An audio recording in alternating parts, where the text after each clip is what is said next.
esteemed guests, faculty members, research scholars here today. We are gathered here for a very special event organized by IIMT College of Management. The Institute is organizing a 5-day online faculty development program on entrepreneurial fund development, time series analysis, and time value of money. Today is the seventh session of FDP, and today's topic is fund management research after downturn of economic cycle. And for this session, we have among us Dr. Sanjay Tuppe, who is presently working as a faculty of Insurance Institute of India, BKC, Mumbai. He has completed his research in economics and finance from IIT Mumbai. Also, he has a postdoctoral fellow in economics of OUCIP, Osmania University, Hyderabad. He has international research experience as a reviewer for the International Journal of Trade, Economics and Finance, published in Singapore, and referred as General Energy Economics, published in USA. He has visited countries like Germany, Austria, Holland for research paper presentation at international conference. In his 34 years of experience, he has worked as an in-charge principal and research center director at RNC Arts, JBD, Commerce and NSC Science College, Nasik, and also as a professor and head of Department of Banking and Finance at Baikwart College, Nasik. He has presented more than 54 research papers at national and international conference in the areas of finance, economics, environment, and many more.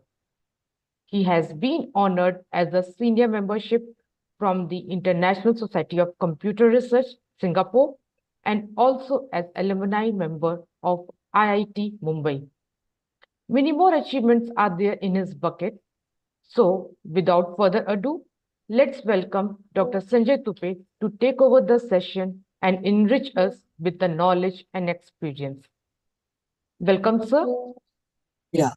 Good morning, everyone. I'm Dr. Good morning. Good morning, sir. Yeah. Thank you for your nice introduction, Mr. Ghosh, and all the colleagues, directors, and professors and students. See, this topic has been chosen because it's a part of a research. I mean, when there is a downturn in any economy, I mean, people have to do a lot of research whether firms are going to survive or not. See, as you aware, I mean, you must have gone through, there are certain techniques normally used by the researcher to know why this has been happened and what went wrong. Okay. So survival is one of the basic objective of every firm. Okay. So accordingly, a fund manager or the people who are managing the fund, they have to make a plan. They have to do a lot of research. See, recently, lot of financial downturns have been happened. Like in 2008, there was a financial crisis. Okay. Then later on, even after COVID, there was also financial crisis, which was observed all over the world. So let me take review of the 2008 financial crisis and then we'll go for our presentation. As you are aware, all these crises are basically 2008 crisis are known as a global financial crisis.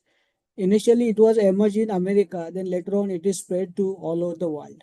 Especially Europe and America was the victim of this 2008 crisis. See, basically this crisis was about the funding of toxic nature of assets. See, there are some certain investment banks in America. They had given funds to various, especially the housing sector.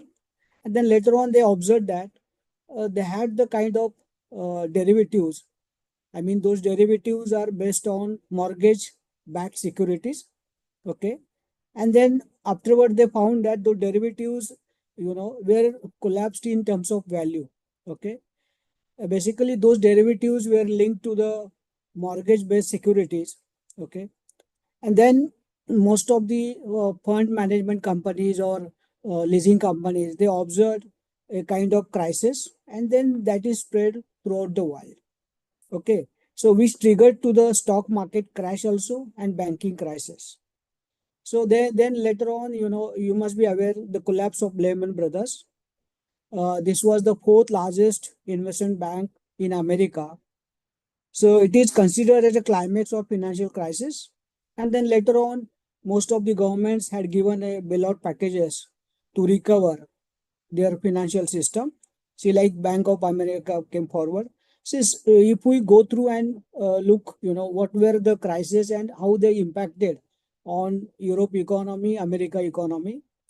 Okay, so basically those days, 8.7 million people lost the job. Okay, then the poverty percentage was also increased from 12.5% to 15.1% in 2009. Then European debt crisis also emerged in 2010. See, in fact, India had a very smaller kind of hit. But the reason is that our economy is self-insulated and the exposure of our economy to the foreign trade and other countries very small. As you are aware, in a total world trade, our share is even not beyond 2%. So therefore, we don't have the exposure. Okay. So whatever is happen there in and around the world, but normally we don't get much hit because of our economy is based on consumption. Okay. It's a self-propelling kind of economy even today also. So therefore, though something went wrong in the Europe or America or maybe in else country, but we are sound in terms of because it is based on our own consumption, saving, and even very small exposure of our economy to the foreign trade. So later on again there was a COVID which was observed in 2019 and that leads to crisis observed in 2020 and 21.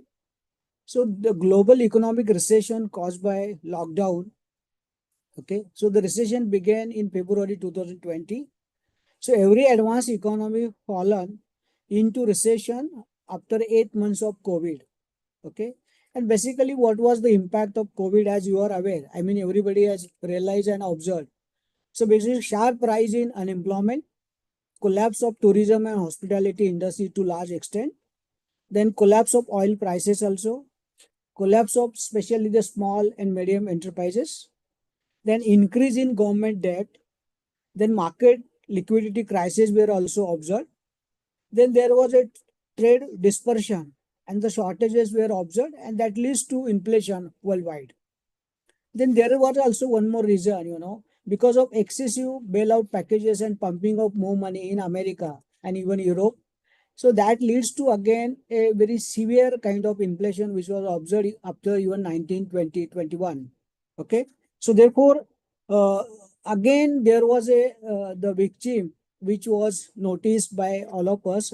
Still it is going on. That is Russia and Ukraine war, then Israel and Palestine war.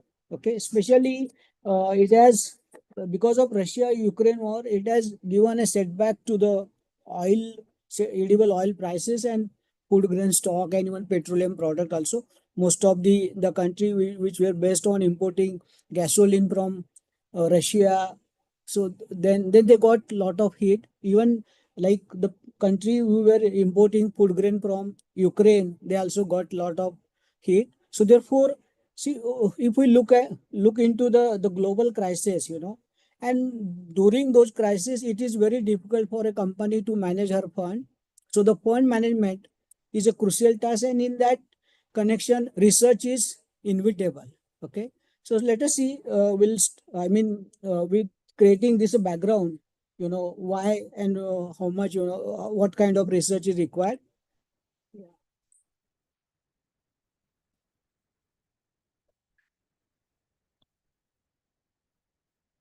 See, like this is my typical presentation plan. So I'm going to overview the fund management, the role of fund manager, then quantitative research and qualitative research in finance, uses of qualitative analysis, the case study of fund management companies of the Ghana after economic downturn of 2008. See, this is the case which I have taken just to explain you why qualitative research is required. See, everybody is now running after quantitative research. Okay, but in finance also, there is a scope to do qualitative research along with quantitative research. Then interview method of data collection, the balance scorecard method, which can be applied, to know or to even avoid the crisis and consequences of any economic downturn on the firm, the result of balanced scorecard, the recommendations of a researcher. So this is my presentation plan. I'll go one by one. Yeah. See, like what is fund management? See, I mean, you people are aware what is fund management. Basically, just to gather fund and use them cautiously, and even keeping in mind, over a period of time, the value of firm should increase. I mean, we must give return to the shareholder or stakeholders of the firm. And then even profit generation, expansion, diversification, all these things are there. But doing all these things, funds are required. So fund management in business refers to the professional management administration of investment funds or assets on behalf of individuals, institutions, and organizations. As you are aware, there is a theory like agency cost. Okay, so all managers are they on behalf of their owner, they're supposed to manage assets and funds of the firm. Okay, they may be managing in a capacity like individual or institution or organization. See, basically it involves overseeing various financial assets such as stock, bonds, real estate, other securities with the goal of maximizing return and while managing risk according to the specific objectives. See, maximizing return is one of the goal. Okay, over a period of time, the value of security should get appreciated, and even along with that, even owners are looking for cash flow of dividend also, and they look other kind of benefits from the I mean manager or the people who are managing the agency. Then again along with that, they should also look into the risk according to the specific objective set by the firm. Yeah. Now let's see the role of fund manager in investment strategy. See what strategy is supposed to apply or use. See, normally if we look at any fund manager, or if you go to either mutual fund manager or any investment firm or any kind of firm, whether it is leasing or it's a public sector companies or private sector company. So all these people's role is, it is centered around all these the tasks. The first task is that understanding the fund's objectives and investors profile. They're supposed to understand what are the objective of this fund managing, then look into the investors profile. I mean, age wise, size, income wise, no, then I mean that way they can have they can split the investors profile into detail. Then security selection, see, like which kind of securities to be selected for gathering funds. Even I mean, see, there are various options left before the fund manager, and he has to select. Then performance of monitoring evaluation. See, like suppose there is a mutual fund manager, and then he has to look into the whether we should take into account or we should give more percentage to the debt security or stock security, or maybe some hybrid kind of product to be put into portfolio. So the security selection is one of the criteria. I mean, it is basically depends on what kind of fund you are managing. See, there are different kinds of fund, as you are aware, in market, like infrastructure fund is there, hybrid funds are there, the risk oriented funds are also there. So performance monitoring and evaluation, they're supposed to manage the performance, and I mean continuously it is there that they're supposed to manage the performance in terms of profit also. Then the dissemination of information and evaluation. I mean, whatever investment strategy they pursued, that is to be evaluated all the time after every quarter. See, there would be an internal mechanism of audit also, external audit also, so that they're supposed to manage everything. Then asset allocation. I mean, so where to put more money, which kind of asset is to be selected. Then risk management also. I mean, as you are aware, there are a lot of risks which are to be keep in mind while selecting certain things. Like see, as you are aware, there are a lot of risks, like business risk is there, investment risk is there, interest rates risk is there, exchange risk is there, external risks are there, regulatory risks are there, and credit risks are there. So therefore, the fund manager is supposed to look into all these risks and then manage risk according to the objective of the firm. Okay, and then regulatory compliance.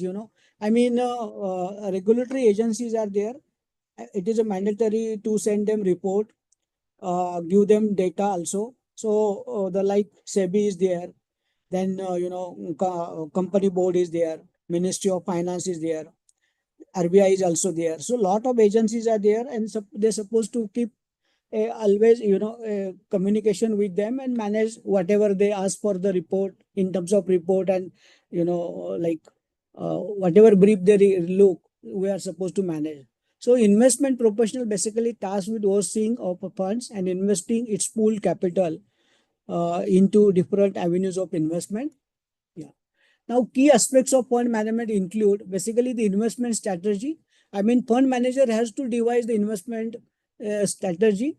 Fund managers develop investment strategy in align with the objective and risk tolerance. I mean, to what extent we can tolerate the risk. I mean, then objective also. They make decisions regarding the allocation, diversification, and the selection of specific securities or the asset. So these are the three principles normally used in an investment strategy, that is allocation, diversification, and the selection of the specific securities or the assets, so that risk would be minimum and the return would be maximum.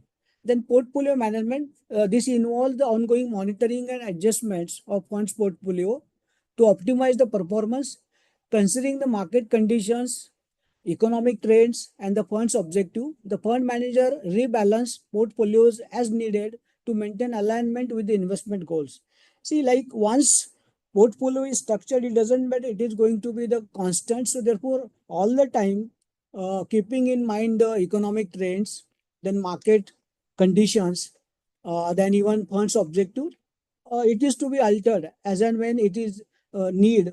Sometimes some of the securities would be uh, sold out, and then in place of that new securities would be added. See, it depends on what kind of trends are taking place in the market. See, like market trends, economic trends, these are all external factors to the firm, and therefore there is no control on those things. But still, to minimize the risk and even maximize the return of the portfolio, see, it's a continuous kind of thing, like monitoring and adjustment. So therefore, on behalf of uh, owner, I mean, fund manager has to alter its company's portfolio. Then risk management, see, assessing and mitigating risk is a crucial task. See, fund managers employ the various risk management techniques. As you are aware, there are certain techniques which can be used to minimize the risk. Okay, just now I told you the what kind of risks are to be there, and to manage all those risks, certain techniques are to be used. So the fund basically volatility and unexpected events while seeing the achieving desired returns. See, these are the some of the things, like there would be always ups and downs in the prices of the securities, and some unexpected events may also either crash the market or they may give big hand to your security also. So therefore, the considering volatility and unexpected event, the fund manager has to design a portfolio in a such a way that so there would be minimum risk. Okay, so certain risk management techniques is to be used to protect the fund against volatility and unexpected event.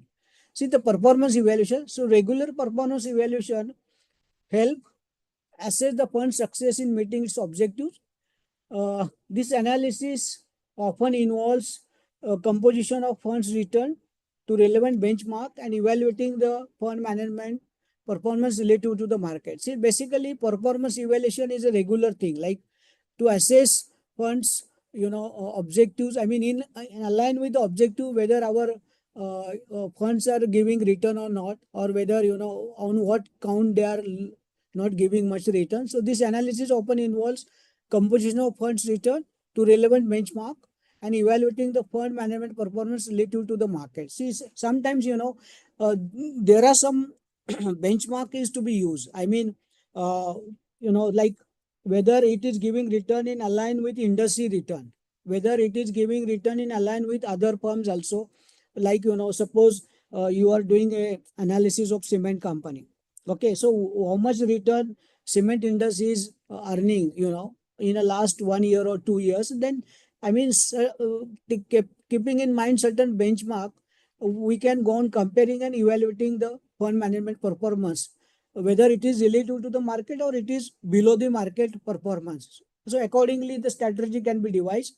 So the client communication, fund managers communicate with investors, or normally he has to keep update, and he has to give them report updates, insights on the fund performance, investment strategy and market conditions. So it is better to give all details, and even sometimes some kind of uh, consent is also required from the client. So therefore, through report updates, whatever updates are coming or whatever policies are to be changed by the government, or I mean whatever decisions are taken by the fund manager on behalf of the company, that is to be communicated to the investor or even people who are the stakeholders of the firm. So insights of the fund performance is to be communicated, investment strategy pursued by the manager is to be also communicated, and market conditions. So the client communication is one of the part that is to be made by the fund manager. Now, the role of fund managers in mutual fund. Let's see, this is a case. See, research. I mean, what kind of research is to be undertaken by the fund manager? Basically, industry performance, then company performance, then what kind of policies like macro policies, microeconomic policies, then some world policies which are going to be impact on return of the and survival of the firm, then strategies to be pursued. Okay. Uh, I mean, a fund manager is supposed to go into detail the strategies, and then risk assessment practices is supposed to follow, then compliance, then investment. I mean, just now I discussed with you what are the role which are normally performed by the fund manager. If he is on behalf of owner, he is supposed to do all these things like research, strategies to be pursued, risk assessment practice and mitigation techniques to be used. Then compliance, I mean compliance with different regulatory bodies. Then investment, where to make an investment so that the return would be maximum and risk would be minimum. So whether it is to be invest in assets or maybe shares or some other like government securities and other like hybrid securities, or there are n number of securities that are there in the market, even treasury bonds and all those things. Yeah. Now, qualitative analysis in finance, basically normally we are acquainted with quantitative analysis, but qualitative analysis is also important. Normally people used to talk, this is used by sociologists, political science researcher, or maybe psychology researcher, but it is also widely used in finance, and it is used by economics researcher also. Researcher from commerce or finance, they're supposed to also use qualitative analysis. So qualitative analysis is used in the financial industry to measure the company performance, help organizations to make crucial decisions, and assist investor on whether or not to invest. So therefore, normally qualitative analysis is confined to uh, financial industry just to measure companies' performance, help organizations to make crucial decisions regarding investment also, and assist investors on whether invest or not. Okay, so by just going through certain news about the company, or even whatever news are appearing in newspaper or maybe investment magazine,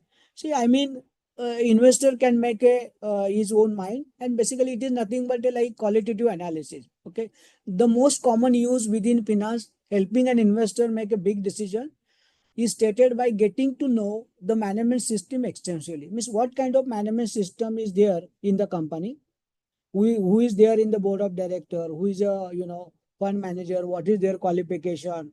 Okay, then whether they have the legacy of corporate managing firm or not.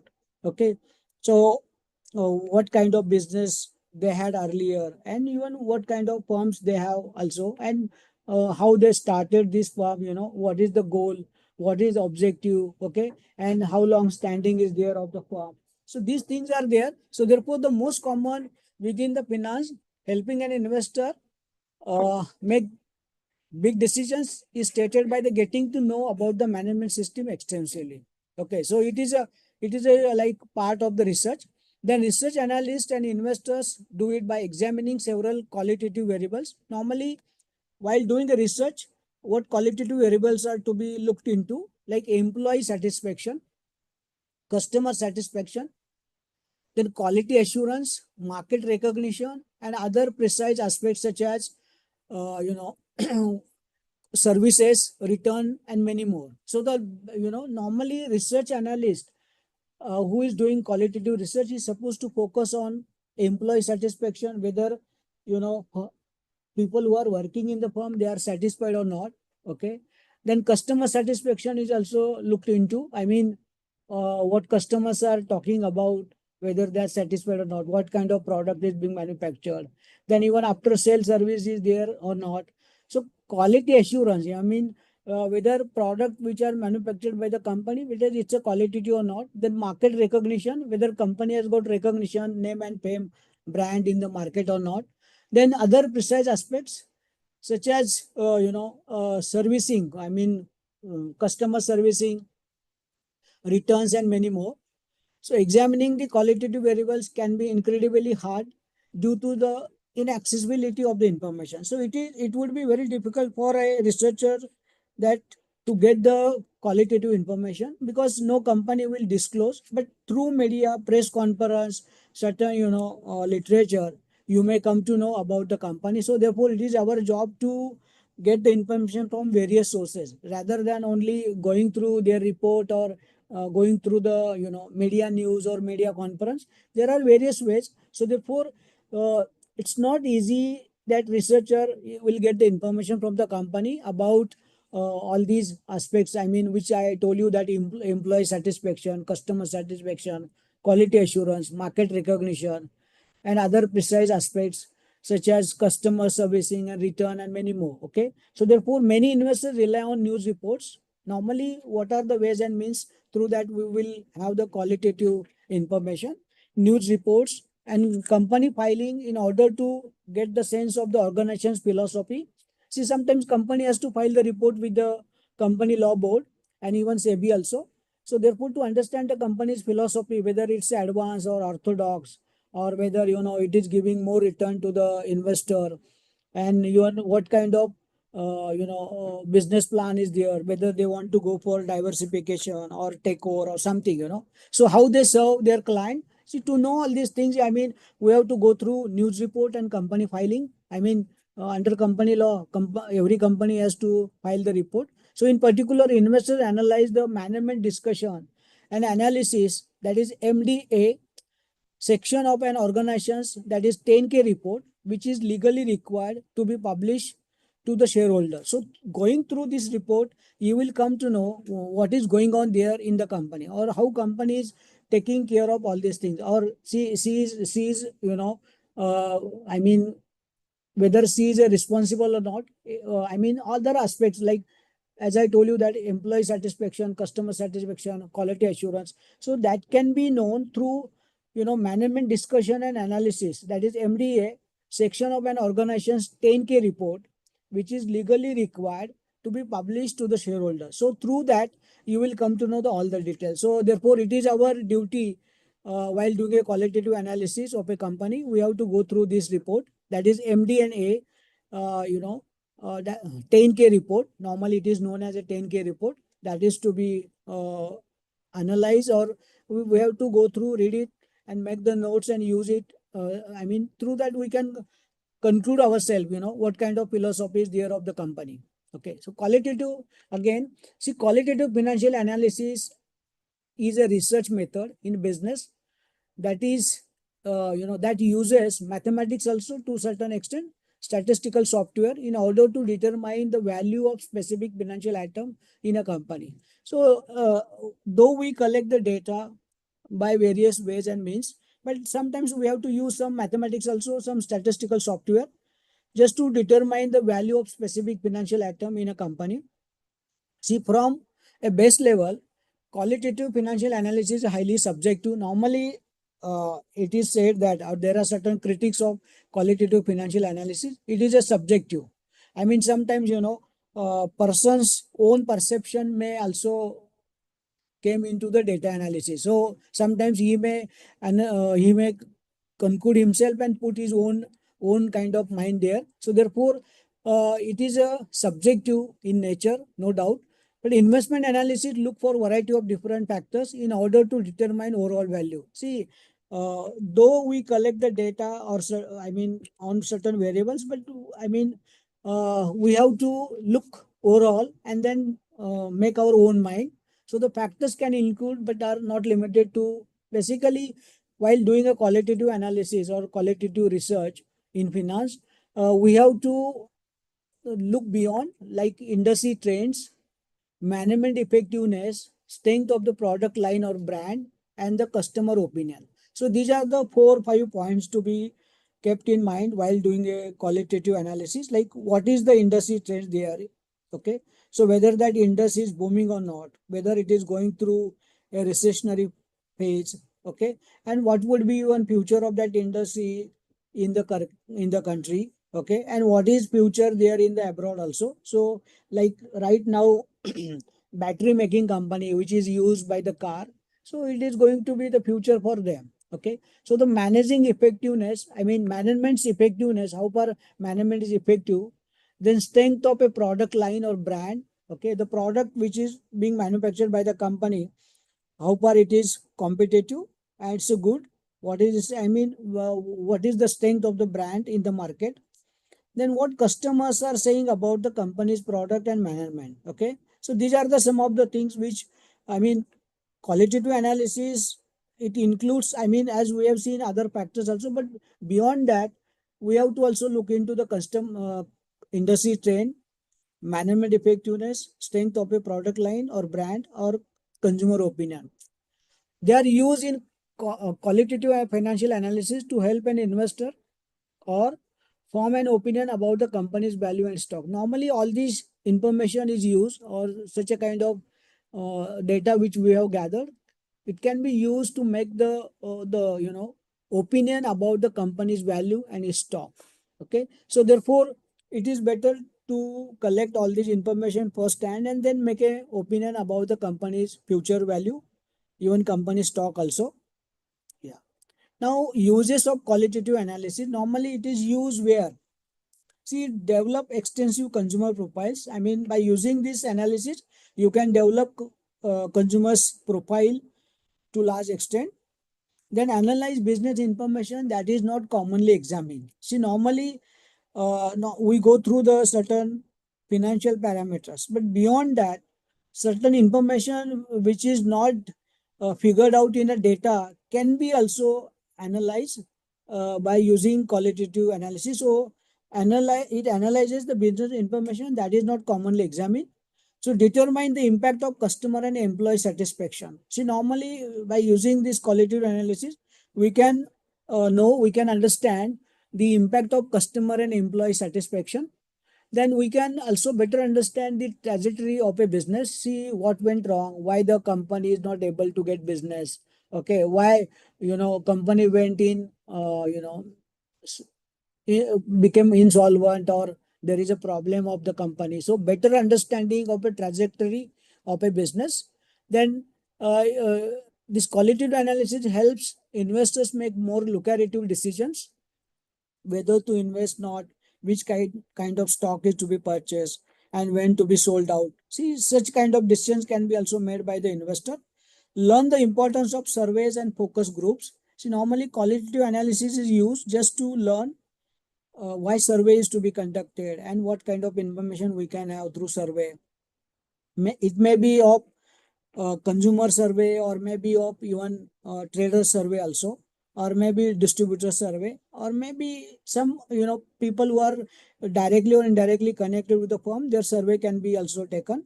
So the focus group, we can have also learn the importance of focus group. Okay, so determine if there is a market for your company's product and services. See, like using qualitative analysis, we can determine whether your company's product is going to be sold or not. Okay, and what would be the probable share, or what is already I mean, who are the players there in the market and how much share they have captured and what is left for you. Okay, so you can make an estimate and what kind of services you can give to the client. So determine the needs of the target market and audience. So you can also make assessment about the target market and the audience also, what are their needs. Then more effectively understand the management system and how it's important operations it is being done by the company. So to know the effectiveness of the management, we can use qualitative analysis and how it is important operations are being done. So gain the competitive advantage over other organizations and investors. Normally, to know, not only knowing your own company, which is your focus of research, but even beyond that, you can understand the competitive advantage over other organization and investors. See how this company is good in terms of product line, in terms of return, also in terms of management and its effectiveness, and maybe other factors which may be good. And even beyond that, you can look into other companies also, their organization, their investment profile. Yeah.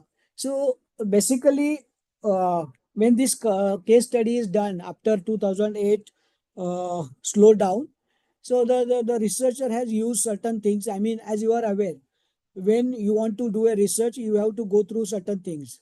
See, normally it is imperative to a researcher to go through articles. So here, while doing this case study, the researcher has used articles, research articles, and their number is 215. Then peer-reviewed articles in the research documents, he has also verified, that is 193.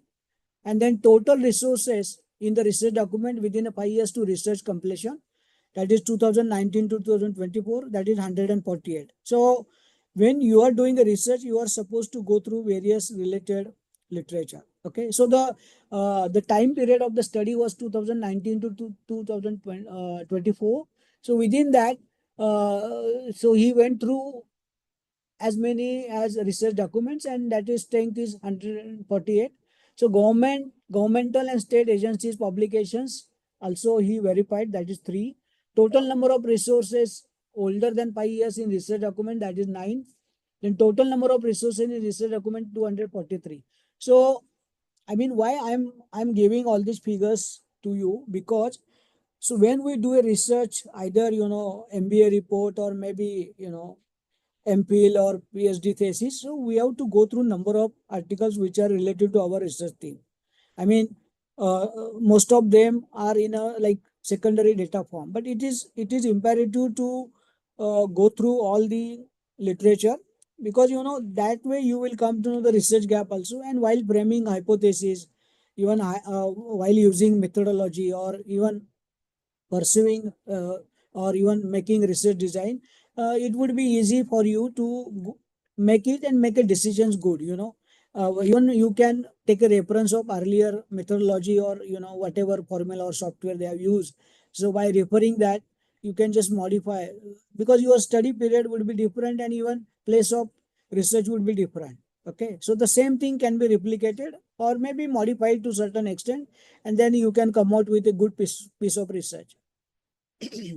Now let's see. This is the case. I mean, yes, I am supposed to see strategies used by fund managers in surviving Ghana's financial sector. A case of qualitative data analysis. See, basically, when there was a worldwide recession after 2008, then how those fund management companies got survived. Okay, so the research is conducted about that. Okay, so basically it's a case study of that Ghana's few companies. The purpose of this qualitative multiple case study was to explore the strategy used by fund managers to remain in business during the financial downturn. So what kind of strategy those fund managers have used uh, when they were in a financial downturn phase. Okay, so the population of the study consisted of 9 managers or owners of the firms. They are the successful fund management companies in Accra, Ghana. So Accra is the place in the Ghana country who survived challenges of the Ghanaian financial service industry downturn and they operated successfully there. So the yeah, see, and at least for 5 years. I mean, the while selecting those firms, what was kept in mind?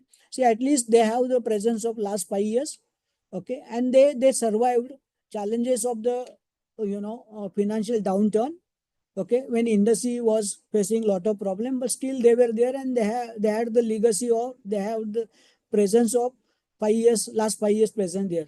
So the selected participants were managers who have worked for the company, survived uh, during the financial crisis, and have the experience, capabilities. I mean, all those managers have the experience, capabilities, and they know the business strategy also very well, and therefore they help keep the companies in business during the years of the financial industry crisis. So therefore, all those managers were selected who have the experience, capabilities also, and they know very well, which strategies to be used when when the company is facing a financial crunch, or it is going through a downturn of the worldwide financial crisis. So researcher use purposeful sampling. Normally in this case study, the researcher has used the purposeful yeah. Hello. Researcher use purposeful sampling to select the participants who understand the problems being investigated. Normally, while selecting the sample, we have to keep in mind that whether people are aware about this problem or not. I mean, if they are not aware, then there is no point in going and asking them the question and getting the data from them. So therefore, they were very much aware, because they went through all these the crisis period, okay, and they can also provide the useful information to meet the objective of the research. So therefore, while selecting the sample, each researcher has to keep in mind that we should select those people who are aware, capable, have the capacity, they have the experience, okay, and then they know, they might have managed, or they know all the details about the research also, and therefore they can provide useful information to meet the objective of research. So in conducting research, researchers may use one of three methodology. Normally, see, when we do a case study, along with qualitative analysis, we can go for quantitative analysis also, or maybe mixed methods, which was suggested by the researcher. I mean, I have given here the reference. Okay, so the qualitative research approach is suitable for this study because it provides a lens for understanding the non-quantifiable things, which include people's experience. See, these are the some of the things, See, why qualitative research is preferred over quantitative research? Because there are certain things, which you cannot, I mean, cite by the taking data. So no doubt now there are some advancement in the research, and we can use some data also for showing certain things like 0 or 1 something, as you are aware, but normally why qualitative research is preferred over the quantitative? Because which include people's experience. I mean, experience cannot be quantified, or what kind of strategy they pursued, and how they got survived, how they use different parameters to keep the firm alive. So these are the some of the things, which cannot be quantifiable. So therefore, in that case, you have to go for qualitative analysis. Yeah. See, like, this is a research question which is addressed by the researcher. Researcher selected the case study design from the various methods because it is suitable for exploring the strategy that some fund management companies in Ghana use to remain in business during financial downturns. See, there are no doubt there are various methods, but why this method is preferred? Because it is suitable for exploring the strategies that some fund management companies in Ghana used to remain in business during the financial downturn. Now, what are the strategies that managers of some fund management companies in Ghana used to remain successful during financial downturn? So that was the basically research question. See what strategy they pursued, especially all those companies where the leasing companies, okay, and those fund manager, what strategy they pursued to remain successful, to remain successful during the financial downturn? So this research question is addressed in this case study. Now the limitations of the study, so main limitation of this study is that research subjects might not be, I mean, the people who are there in the business, they may not reveal the company details, okay? Or even, I mean, all the time they will not reveal the business survival strategies, which can compromise the validity and generability of the findings. Normally what happens, though you have decided to get the information from the people, but sometimes they may not disclose or they may hide some important information. So that is the limitation of this study. The sample size of the study affects the conclusion of the study. As you are aware, more the size of sample, more would be the, kind of result, good result or valid results. So since sample size is limited to 9 pumps only, so obviously it is going to affect on the conclusion of the study. Then study confined to 9 pumps who have standing for more than 5 years, survived after 2008 economic downturn. So basically this study is limited to only 9 pumps. So that is a limitation. Then significant obstacles to collecting the comprehensive data from participant for this study is time and money. So you have to set the deadline, and within that deadline you have to collect the data. So therefore you cannot pull on, or you can go on collecting data for more than 5 years, 10 years down the line. So it would be difficult for the researcher. So therefore time and money is one of the constraint. So these are the some of the limitations. I mean, even when you do a research, any kind of research, you have to specify what are the limitations of my research. Obviously, the limitations can be overcome by the further researcher. So it is a job of him to find the gap or extend the study. If the earlier study is for 5 years or 10 years, you can take it to for 20 years also. And even in the current period, or even if the sample size is limited, you can extend to the 50, 100 also, 200 also. Depends. I mean, the time and the source of data availability to him. Now, in interview questions, I mean, see, basically this, in this qualitative study, there was a interview schedule. It was already prepared, and then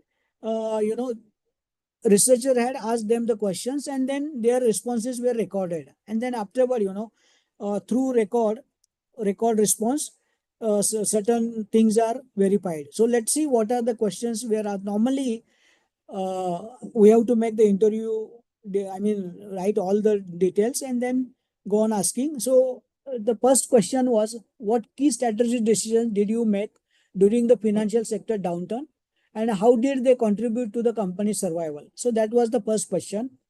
Okay, what strategy did you pursue? Okay, then how it has contributed to the company's survival. Then second question was, what operational measures did you implement to ensure efficient resource utilization and the cost control during the financial sector downturn? So the how did you take the measure to control the cost, and how you efficiently use the resources which were available with you? Okay. Then the third question was about how did company maintain and strengthen the customer relationship during the financial sector downturn? So what was the your policy to maintain the relationship with the customer, and not only that, how did you strengthen the relationship with them during financial sector downturn? Then what were the changes you observed in customer preferences or the behaviors that company successfully addressed to retain and attract the customer? So while attracting the customers or retaining them, what kind of behavior did you observe, and how did you noted down the customer preferences? So therefore retention and attraction of the new customers, and then in that regard, how you note down the customer preferences and their behaviors. Okay. Then the next question was about what financial management practices or decisions help the company to maintain financial stability and survival.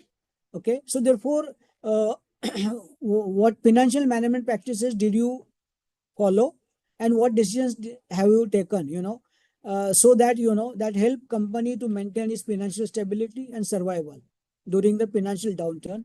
Then the next question was about what were the specific financial, parameters or indicators that were closely monitored by you so that company should survive. So on what indicators you have focused during the downturn? Then how did company keep employee engaged, motivated, and resilient during the financial sector? So basically, sometimes it happens that when the company is passing through a bad patch, then it may happen that people may also give up the job. So it is up to the company management to keep them engaged, motivated, and resilient. So therefore, what kind of steps you have taken? That was asked by the researcher to the company manager. Then what were the workforce related initiatives that you have taken so that company company's ability to adopt and endure increase? So I mean, sometimes it is better to take certain step or motivate to the workforce. Okay, so what kind of new initiatives you have taken so that they started contributing more, or even you have increased their ability and adopt to the new kind of change? Then was it enduring or not? Okay, is there anything else you would like to share about the subject we have discussed with you? So these 9 questions were asked by the researcher to the all those 9 firms. Okay, nine.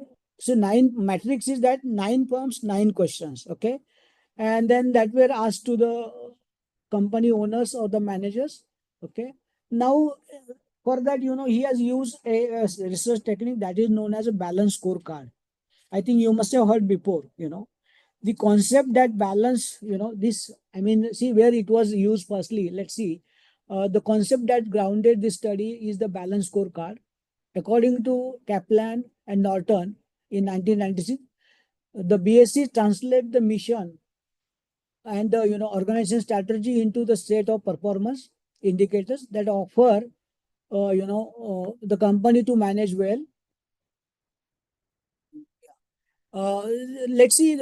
Basically, BSc model assess the organizational performance over 4 key components, namely financial, client, customer, learning and growth, and the internal process. See, BSc model is normally focuses on 4 parameters.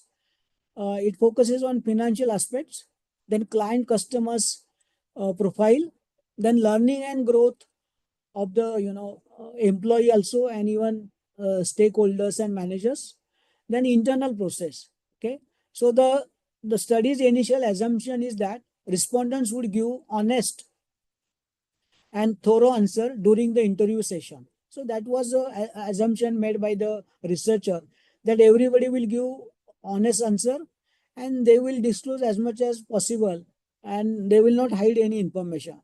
Then the sample size is the second underlying assumption for this study.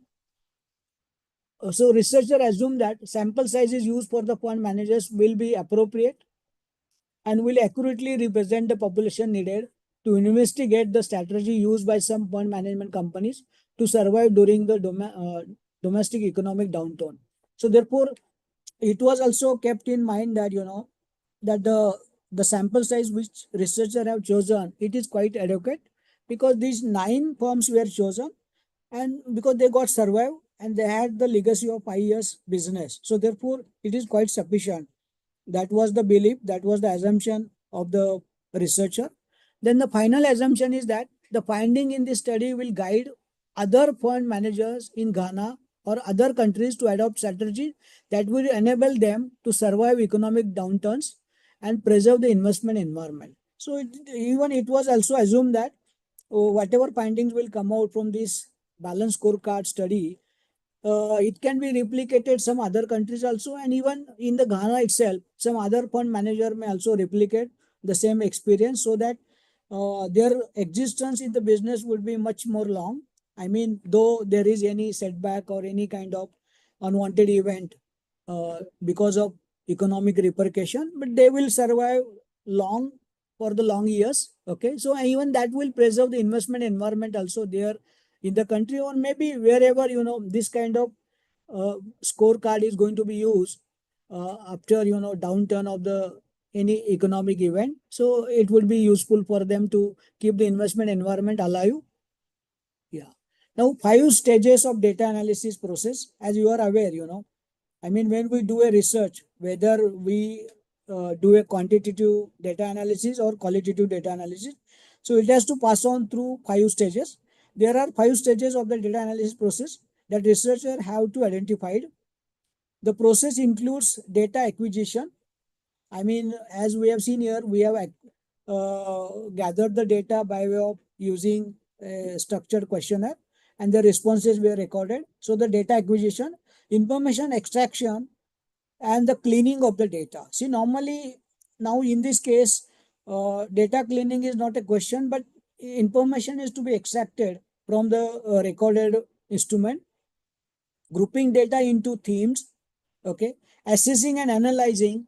I mean, afterward, the fourth stage is that assessing and analyzing and the interpretation, of the data. So these are the like fifth is interpretation and conclusion of the data, or conclusion from the data analysis. So therefore, these are the 5 stages: data acquisition, information extraction, and the cleaning of the data, grouping data into theme, assessing and analyzing the data, and the last one is interpretation and conclusion of the data. So each researcher have to follow this line of research, okay?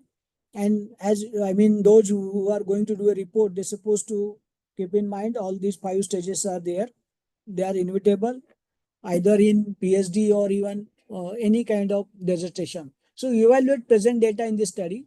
Researchers use 5 steps, okay, to to present this data. Researchers conducted the recorded semi-structured interview uh, with research participants to gather data for the study's first stage. Uh, as a type of data extraction and cleaning, he has done. Then summarize the audio recording of the interview to reflect the replies of the participants. Then compile secondary data from corporate records. See, after even gathering data from the record, so what he has done beyond that, or even along with that, he has also went through the certain records like annual reports, website information of the product and the company and the services offered by them. So therefore, not only he is relied upon qualitative information, but along with that, he also went through certain reports so that the data file will be more effective, or I mean more useful.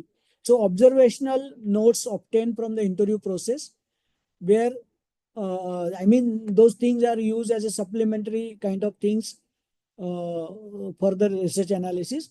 Finally, researcher organize all the pertinent data into themes for efficient data analysis before arriving at the conclusion for the study. So the last stage is that researcher organize all the pertinent data into theme for efficient data analysis before arriving at the conclusion for the study. So these are the 5 stages to be crossed, or he has went through all 5 stages. Now see, while doing qualitative analysis, we have to also keep in mind the reliability and the validity. See, when we use questionnaire or other kinds of form for collecting qualitative data, so we have to keep in mind that that instrument should satisfy the reliability criteria and validity criteria. The principles of research validity and the reliability show how accurate research procedures are, as well as how reliable research outcomes. See, basically 2 things are there, means whether he has followed right research procedure or not, then the result which he has got, whether they are, the outcome of research is valid or not. So the reliability and validity. So validity and reliability are the concept that are frequently used in qualitative research when discussing the data that has been gathered by the researcher. So normally these 2 things are part and parcel of the qualitative data analysis. There are certain softwares you may use, and then you may get alpha value. If it is above something 70 or 80, then it says that your instrument is so valid, it's reliable, it will give you the correct data analysis. So of the several concepts used by researcher, the 2 most important concepts that are used to quantify bias. See, basically the quantify bias and distortion are these 2. See, normally sometimes it may happen that there will be some quantifying bias also that may creep into research analysis. Then there will be some kind of distortion also. So therefore, we have to keep in mind that there won't be a quantitative bias and distortion. Okay. Therefore, when conducting qualitative research, researcher must, uh, you know, their findings adhere to the requirements of the reliability and validity. I mean, all the time. Just 1 minute.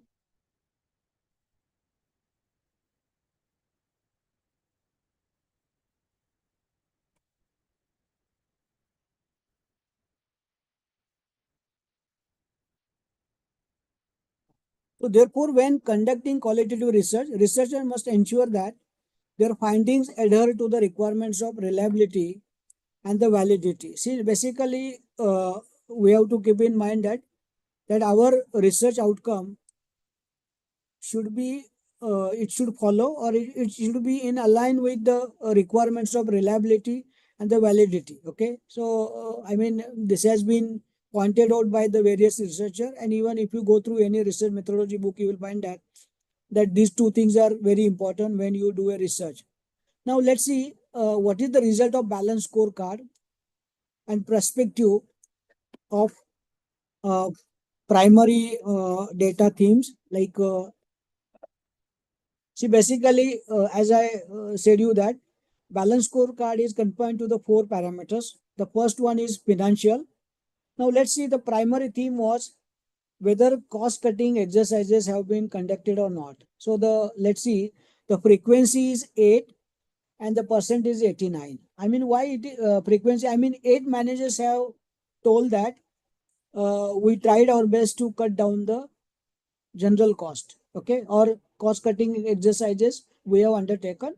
So therefore, the percentage came to know the 89%. So 9 out of 8 have said yes. Okay, so therefore the percentage is 89%.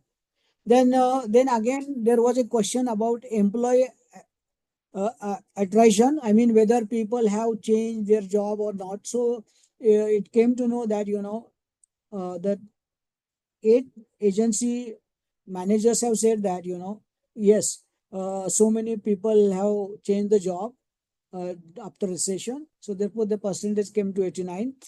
Then growth and profitability. I mean, whether you tried or your best to for growth or profitability. Then I mean, on that point, out of 9, 5 people have said yes, and remaining 4 people have said no. So the percentage is very less, that is 56%. Then return on equity. Again, there was a setback to the return on equity because of financial downturn, and therefore out of 9, 6 people have said yes. So therefore percentage is only 33%. So the see, these are the some of the under this broad head, some of the things were also examined by the researcher. Now let's see other parameters like client and customers. That was the component, and the under that customer relation and communication is observed. So what they have replied? See, 9 out of 9 have said that they they I mean they made communication with the customer, and even they have the good relation with the customer, and therefore the percentage comes to 100. Then diversification, I mean, have they gone for diversification? Out of 9, 8 have said that yes. Okay. Then improved technology, whether company has gone for technology something. So out of 9, only 4 have said yes, and remaining 5 have said no. So therefore percentage is it is hardly 44%. See, because during downturn, it is difficult to adopt the new technology because it is going to be an investment kind of exercise, and therefore I think out of 9, only 4 companies have said that they went for the improved technology, and rest of the said no. Okay. Now the learning and growth aspect. So employee training, did you conduct employee training, or just to keep them motivated, or even to increase their productivity? Have you gone for training or not? So out of 9, 6 firm have said yes. So therefore percentage is only that's uh, yeah 67%. Okay. And then employee motivation practice, did you? So I mean, just to keep morale high and even to keep them motivated, So 9 out of 9 firms have gone for that, and then the percentage is 100%. Then communication and engagement. Did you go for this kind of practice? That is communication and keeping customer engaged. So 9 out of 9 have said yes. Then flexible working conditions. So have you allowed them to work either from home or some, so hardly out of 9, 4% or 4 firms, 4 managers have said yes. Then remaining have said no. So therefore the percentage is only 44%. So the enhanced collaboration among the teams, have you done that? See, this is a part of learning and growth. So they said, 5 out of 9, 5 firms have said yes, and the remaining 4 have said no. Okay, then internal process, on the balance scorecard, the last parameter is internal process. So anticipating the challenges, did you anticipate some challenges? So 9 out of 8 have said yes. So therefore percentage is 89%, something 90%. Then governance structure and regulation. So did you practice on that, or did you follow certain government laws and something? So 9 out of 7 have said yes, and the remaining 2 have said no. Okay. Then the customer engagement, 9 out of 9 have said yes. Then diversification, 9 out of 8 have said yes, they went for diversification. And did they follow cost cutting practice? 8 out of 9, sorry, uh, 8 have said yes, and out of 9, 8 have said yes, and then remaining only 1% people have said no. So therefore, if you look at these parameters, that is balance scorecard, that is financial, client and customer centric, learning and growth, and internal process. So therefore, just to using this balance scorecard, will come to know, or normally it is used to know whether firms they got survived during downturn or not. So these are the some of the parameters we are used to know, how they got survived. So, and if you just look at the average, you will find that almost those who have survived, their percentage is near about 70 or 80%. Okay. Now the research recommendations. Now here, a researcher would like to recommend, from this case study, that 5 strategy that could be used by the researcher, by the people, when they wanted to keep survive. Okay. Yeah. See, the researcher recommend 5 strategies that could be of immense benefit to fund management companies in Ghana to enable them survive challenges in Ghana's financial sector going forward. These recommendations are even common to everywhere. So invest in market research to understand the risks and opportunities. Okay. All these recommendations have come from the case study which was conducted by the researcher.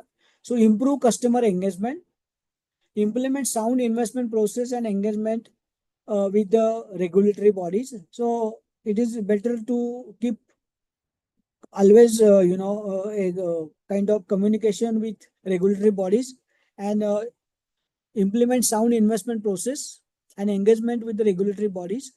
Then you should also focus on controlling the cost, provide avenues to diversification of client investment. So being a fund manager, you should also look into the mind, I will always look for new avenues of investment or diversify the existing portfolio, and so that return would be maximum. So the provide ensure avenues for diversification of client investment. Okay. Yeah. See, I think almost I have covered all the points which I am supposed to uh, give you. Uh, is there any question you may go and ask to me? Yes. Thank you, sir, for the Yeah. session. And we would like to open the session for any queries or discussions if any one of us would like to ask, sir, about the topic that we have discovered today.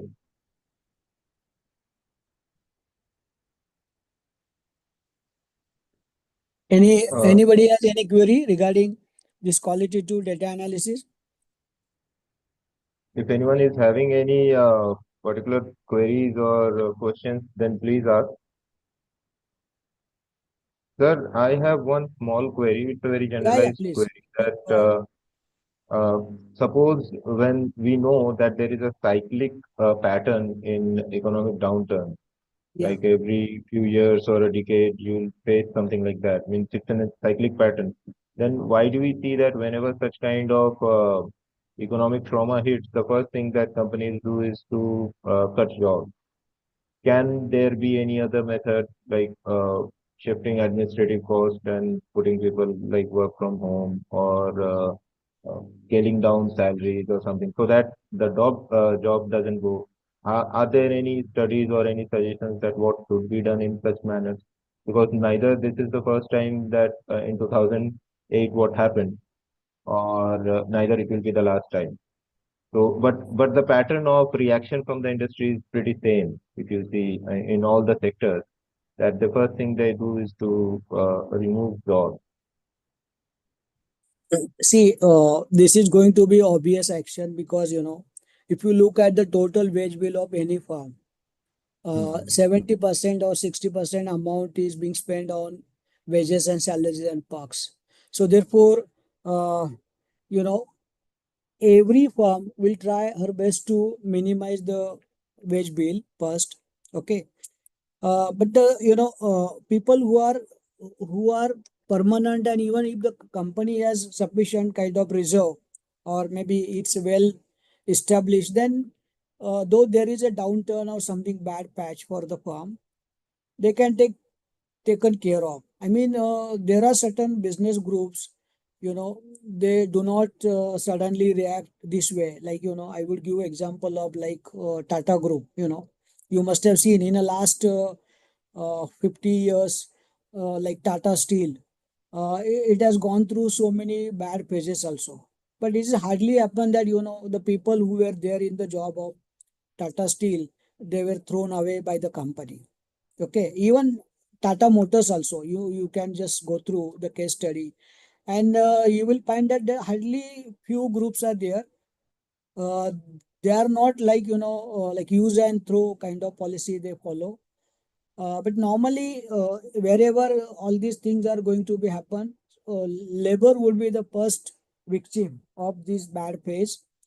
But I mean, if company has a very good kind of reputation, track record, or if it has a sympathy toward the working class or a working community, that company may not do like this. But more or less, it has been observed.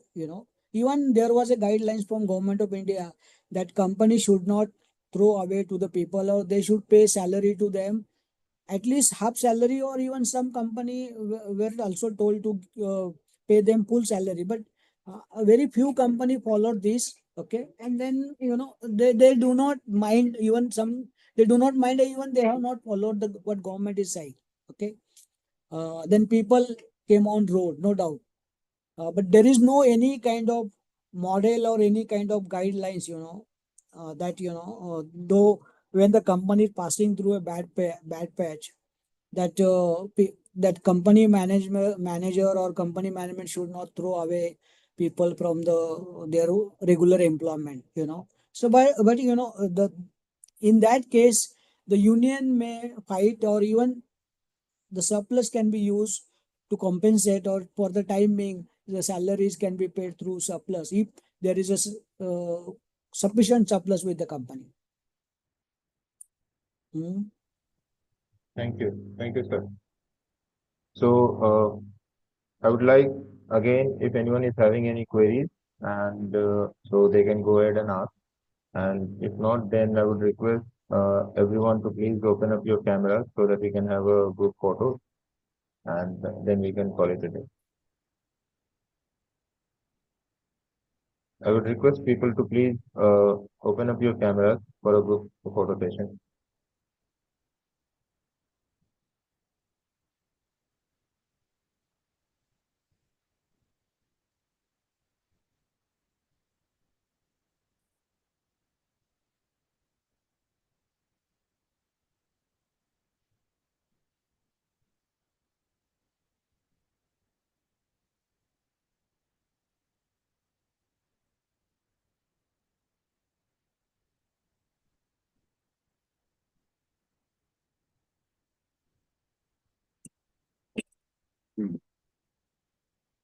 Is it okay?